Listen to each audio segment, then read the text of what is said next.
Did you know that medieval peasants living in muddy villages with no running water might have been cleaner than you are right now? Shocking, right? Forget the stereotype of filthy, smelly serfs covered in grime. The truth about how often they bathed will blow your mind. What if I told you they had clever tricks to stay fresh without modern soap or showers? Stick around, because we're diving into the surprising hygiene habits of medieval Europe. And by the end, you'll be rethinking everything you thought you knew about the Middle Ages. Let's uncover the secrets that kept peasants cleaner than you'd ever imagine. Picture this. It's the year 1250, and you're a peasant in a bustling English village. No plumbing, no deodorant, no fancy bath bombs. Yet, somehow, you're not walking around like a human landfill. How is that possible? The answer lies in a culture that valued cleanliness far more than Hollywood's dirty medieval tropes suggest. Bathing wasn't just a luxury for the rich, it was a way of life for many peasants. But before we get into their surprising routines, here's a question to chew on. What would you do to stay clean if you had no shower or soap? Drop your thoughts in the comments. I'm curious to see your survival plan. Let's start with the basics. Medieval peasants didn't have indoor plumbing, but they had rivers, streams, and wells. These natural water sources were the backbone of their hygiene. Villages were often built near flowing water, not just for drinking, but for washing. Every week, families would trek to the riverbank with buckets, scrubbing their bodies and clothes with a vigor that would put your quick morning shower to shame. They didn't just splash around. They used tools like rough cloths and even smooth stones to scrape off dirt. It was like a medieval spa day, minus the cucumber slices. But here's the kicker. They didn't always need soap to get clean. Ever wonder what they used instead? Keep watching and let me know in the comments if you've ever tried washing without soap. It's harder than it sounds. Now, you might be thinking, okay, rivers are great, but what about soap? Didn't they smell awful without it? Not so fast. While modern soap wasn't common, peasants made their own cleaning concoctions. They boiled wood ash with animal fat to create a crude but effective lye-based soap. This stuff was harsh. Think of it as the medieval equivalent of dish soap. But it got the job done. In fact, some villages had communal soap-making days, where neighbors gathered to churn out batches for everyone. Imagine your neighborhood getting together to make shampoo. It's weirdly wholesome, right? But here's a twist.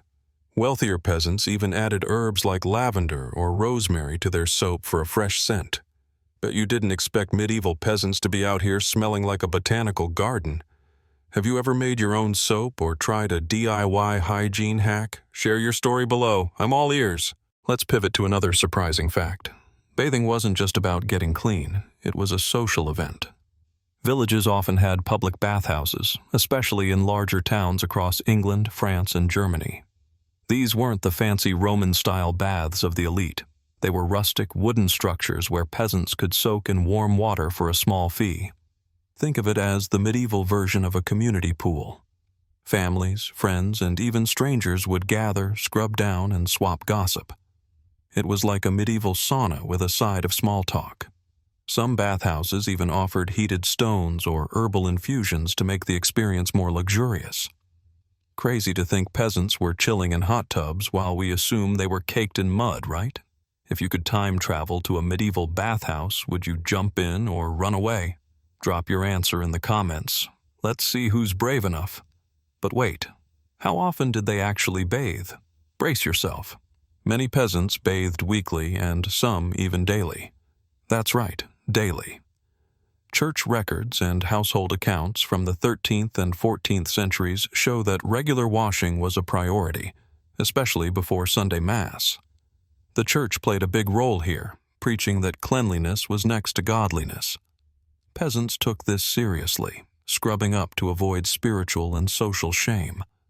Compare that to today, where some of us skip a shower because we're working from home. Medieval peasants might have been out-hygiening us. But here's a fun challenge. Could you keep up with their weekly bath schedule using only river water and homemade soap? Let me know in the comments if you're up for the challenge or if you're sticking to your shower gel. Now, let's talk about winter. Bathing in a freezing river when it's snowing sounds like a nightmare, doesn't it? But peasants had workarounds. In colder months, they used wooden tubs filled with water heated over a fire. These tubs were small. Think of a barrel cut in half, but they were effective.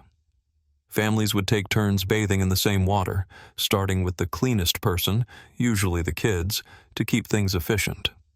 It wasn't glamorous, but it kept them fresh.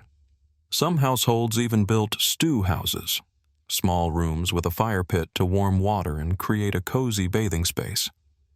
Imagine huddling in a toasty wooden shack, scrubbing away while snow piles up outside. Pretty ingenious, right? If you had to bathe in a medieval tub during winter, how would you make it cozy? Share your ideas below. I bet you've got some creative hacks. Let's zoom out and look at why cleanliness mattered so much. Beyond religion, hygiene was a matter of pride and survival. Dirty skin could lead to infections, and in a world without antibiotics, that was a death sentence. Peasants knew this, so they prioritized washing to stay healthy. They also used bathing as a way to stand out socially. A clean appearance signaled respectability, especially for women who faced harsh judgment if they looked unkempt. Plus, smelling decent was a flex. Nobody wanted to be the village stinker. It's wild to think that peasants, with so few resources, were this dedicated to staying fresh. Makes you wonder, are we as committed to hygiene as they were? Drop a comment with your take. Do you think modern folks could learn a thing or two from medieval peasants? Another fascinating angle is how peasants kept their clothes clean. Without washing machines, laundry was a brutal task. Women who usually handled this chore would haul heavy baskets of clothes to the river, beating them with wooden paddles to loosen dirt. They used the same lye soap as for bathing, sometimes mixed with urine. Yep, urine, for its ammonia, which acted as a natural bleach. Sounds gross, but it worked. Clothes were aired out on grass or hung near fires to dry, leaving them crisp and fresh. Some peasants even changed their undergarments daily, a habit that would surprise anyone picturing them in filthy rags. Ever tried hand-washing clothes without a machine? It's a workout. Let me know in the comments if you've tackled old-school laundry or if you're grateful for your washer-dryer. Now, let's bust a myth. Medieval peasants weren't always covered in lice or fleas. They fought bugs with ferocity. Bathing regularly helped, but they also used herbal remedies like mint or wormwood, tucked into bedding or clothing to repel pests. Some even sprinkled vinegar on their skin as a natural insect repellent. These tricks weren't foolproof, but they kept infestations at bay better than you'd expect. It's almost like peasants were medieval chemists, mixing up solutions with whatever they had. Pretty impressive for people we assume were clueless, huh? If you were a peasant, what natural bug repellent would you try? Share your pick in the comments. Let's see who's got the best DIY pest control. Let's shift gears to the role of scent. While peasants didn't have modern perfumes, they weren't above sprucing up their vibe. After bathing, some would rub their skin with oils infused with herbs like sage or chamomile. Women, in particular, might weave flowers into their hair for a natural fragrance. In wealthier households, dried herbs were stuffed into sachets and tucked into clothes for a subtle, fresh scent. It's charming to imagine a peasant girl strolling through the village, smelling like a meadow. Makes you rethink the smelly medieval stereotype, doesn't it? If you could create a medieval-style scent using only herbs and flowers, what would you pick? Drop your combo in the comments. I'm dying to know. But hygiene wasn't just about the body. It extended to the home. Peasants swept their dirt floors daily and sprinkled them with water to keep dust down. They also burned fragrant woods like juniper in their hearths to freshen the air. Windows, if they had them, were opened to let in fresh breezes. These small habits created a surprisingly clean living space, even in cramped thatched cottages. It's a reminder that cleanliness wasn't just personal. It was a community effort. Everyone pitched in to keep the village livable.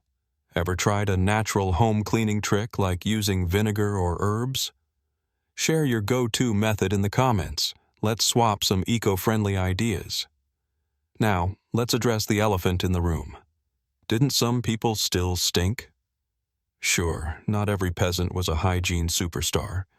Hard labor in the fields, limited access to water in remote areas, and occasional droughts could make bathing tough. But the majority made do with what they had, and their efforts were remarkable given the circumstances. Compared to the urban poor of later centuries, medieval peasants had it pretty good.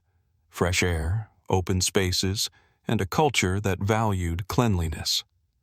It's a stark contrast to the grimy industrial slums we often associate with history. Makes you appreciate their resourcefulness, doesn't it? What's one hygiene habit you couldn't live without today? Drop it in the comments. Let's compare our must-haves to theirs. As we wrap up, let's reflect on what we've learned. Medieval peasants bathed more often than we give them credit for, using rivers, homemade soap, and communal bathhouses to stay fresh. They turned bathing into a social and spiritual ritual, prioritized hygiene for health and pride, and even kept their clothes and homes clean with clever tricks. Their dedication to cleanliness, despite limited resources, is honestly inspiring. Next time you hop in the shower, think about the peasant who scrubbed down in a chilly river to prep for church. Maybe we've got more in common with them than we thought. So what's the takeaway?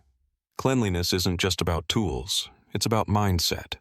Peasants made it work with what they had, and we can learn from their grit. Want to try a medieval hygiene hack? Start small. Wash your face with a cloth and herb-infused water, or air out your clothes the old-school way. You might be surprised at how effective it feels. And here's my challenge to you. Share this video with a friend who thinks the Middle Ages were all mud and misery. Let's spread the truth about those surprisingly clean peasants. Before you go, hit that like button if you were shocked by any of these facts. I want to know which one blew your mind the most. Subscribe and ring the bell so you don't miss our next dive into medieval life. We've got more myths to bust, from crazy diets to wild festivals, and drop a comment with your thoughts. Could you survive medieval hygiene, or are you too attached to your hot shower? Let's keep the conversation going. Thanks for watching, and I'll see you in the next one. Trust me, you won't want to miss it.